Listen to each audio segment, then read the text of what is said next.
दूर हटाओ डैडी सैडी, बहुत पी लिया कोला कैंडी, अब करेंगे मर्दों वाली बात।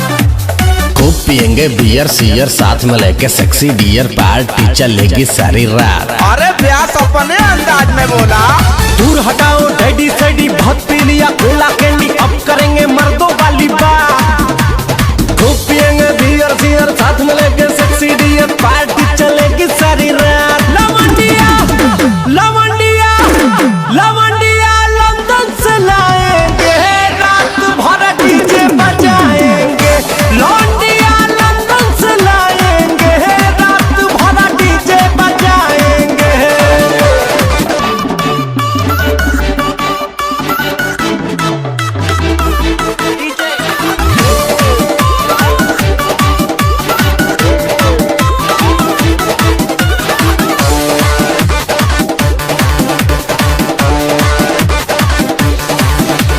रजनी के स्टाइल में सिगरेट जलाएंगे, धुएं का छल्ला बनाकर उड़ाएंगे।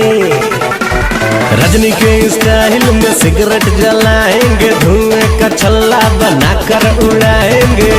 लवंडिया लवंडिया लवंडिया लंदन से लाएंगे, रात भर डीजे बजाएंगे। लवंडिया लंदन से लाएंगे, रात भर डीजे बजाएंगे।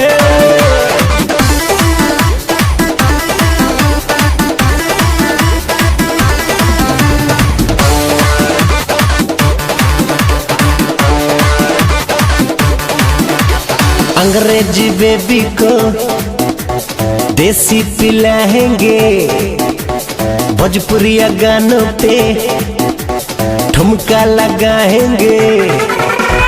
अंग्रेजी बेबी को देसी पिलाएंगे, भोजपुरिया गानों पे ठुमका लगाएंगे। लवंडिया लवंडिया लवंडिया लंदन से लाएंगे, रात भर डीजे बजाएंगे। लवंडिया लंदन से लाएंगे, रात भर डीजे बजाएंगे।